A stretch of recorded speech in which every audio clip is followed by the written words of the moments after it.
The home of the common Joe and the common Sally in the know, even more so than all those media talking heads.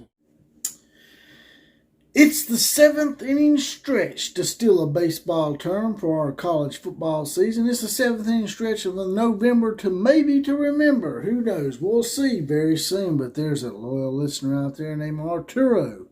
I can't remember his last name. I think it's Iglesias or something like that. Anyway, Arturo says that I should write an apology letter to one Lincoln Riley for giving Lincoln Riley so much hell this whole year, even though he's 7-1 or 8-1. So here it goes.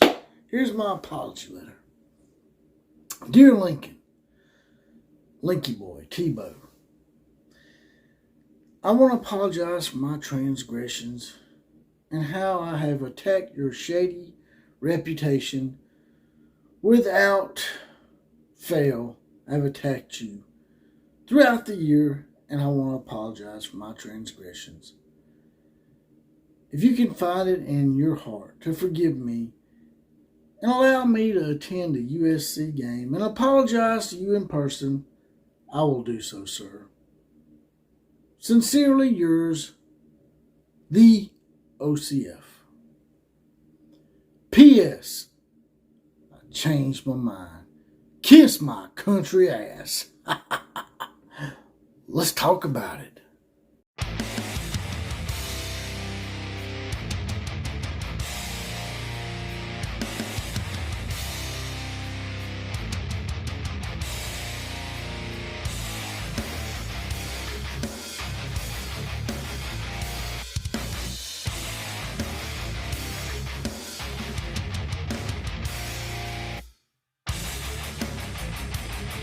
Woo. Well, here we go again on. Like that old White Snake song that I like to reference so much. That's right. Oh, it's true. It's damn true. As Kurt Angle once famously said in the WWE, White Snake, I love me some whites. This is the Outlaw of College Football. That acronym for you is OCF. Also, I can be found on Twitter at OCF Productions. Now, getting right into it, we're doing a seventh inning stretch report card of sorts, so to speak, for Lincoln Riley. Now, this podcast was inspired not by Arturo, who I basically trolled in the lead up, but more inspired by a loyal listener by the name of Tony Eubanks. Thank you, Tony, for this idea. Now let's get right to it here. Oh, Linky Boy. He's like 7-1 or 8-1. And right now people are like, well, why didn't you give him a valid and sincere apology in the lead up, JPC? Well, I'll be honest with you. He hasn't really played anybody. Now, if he had played somebody of substance and not lost to the only team of substance, then maybe I'd give him a fair shake. But, got a little something here. Got some notes here for everybody. USC struggled with the following teams. Oregon State, who's now 6-3. That's okay. That's decent. I can let them slide with that. The only issue I have is the fact that they could only score 17 points, and Caleb Williams was supposedly going to be like a Heisman Trophy candidate this year. But, nevertheless, he wasn't. Arizona State 42-25. That game was pretty close up until the mid part of the fourth quarter. Arizona State is horrendous, as you know. I think they're like something like 2-5 or 3-6. They lost to Utah 43-42 on the road in Salt Lake City to their very first big test. They failed. They give up 37 points to Arizona. This ain't basketball, okay? If you had held Arizona 37 points in basketball, it'd be different. But this is their football team, the one that sucks. So, give up 37 points to the Arizona Wildcats in football. Then, of course, I'm going to come in here and give you hell about it. Also, they barely beat a horrible Cal team, 41-35. This team, I think Cal's like 3-6 or 2-5. I think they're 3-6 though.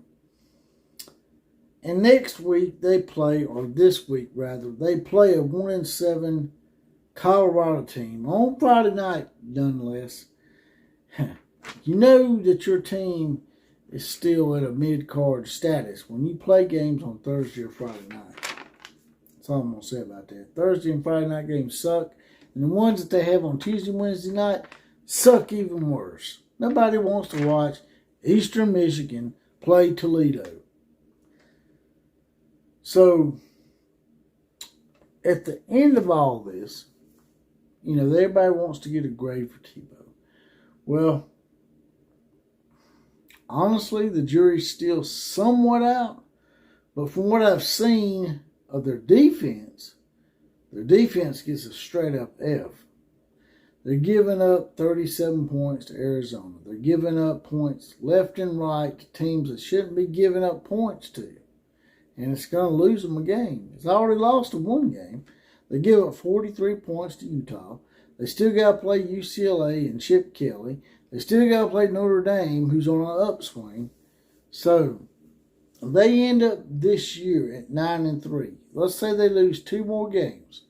They end up 9-3 for the year.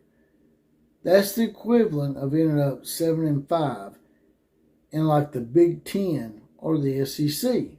Because the Pac-12, the P should stand for Powder Puff because they got like 4 or 5 built-in Powder Puffs into this schedule. You know, y'all think I'm trolling Lincoln because I don't like him. I mean, I'll admit it straight up. I don't like the dude.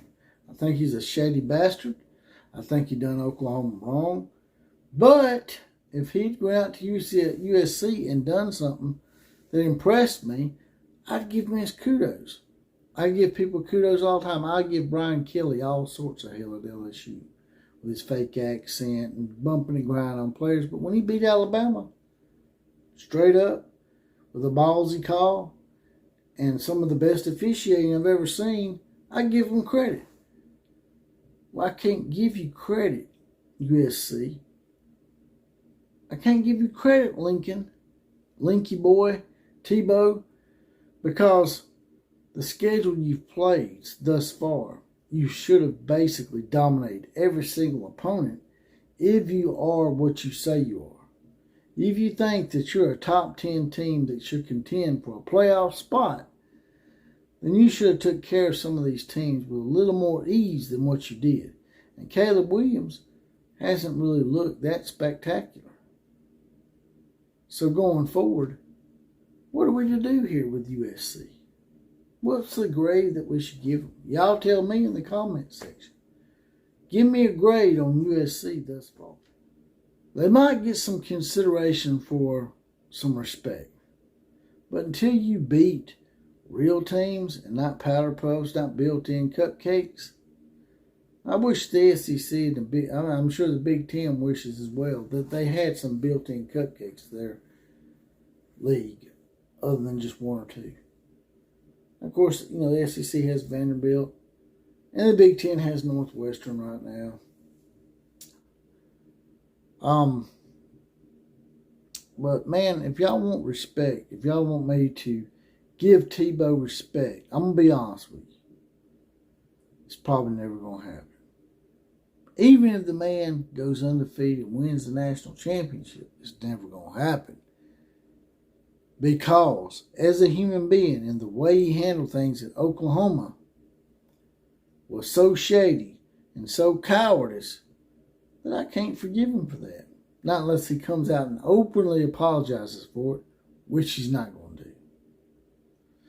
So in conclusion, if you're looking for a good grade for Tebow in the future, if you're thinking that one day, if he just wins enough games and wins something big, JPC is going to show him some respect. Don't hold your breath. Because I don't give a damn if he wins 4 or 5 national championships in a row. He's a shady bastard. He's a coward. The way he handled the situation at Oklahoma is like the movie, Unforgiven. I'm just not going to forgive him for that. And I'm an Alabama fan. So, that's all I got to say about that. Like, share, comment, and subscribe to this channel. As always, there's a little heart down here. If you don't mind, click on that. Throw a few dollars in the coffers. Get me off that YouTube teat. They censor me so much on. Class is now dismissed.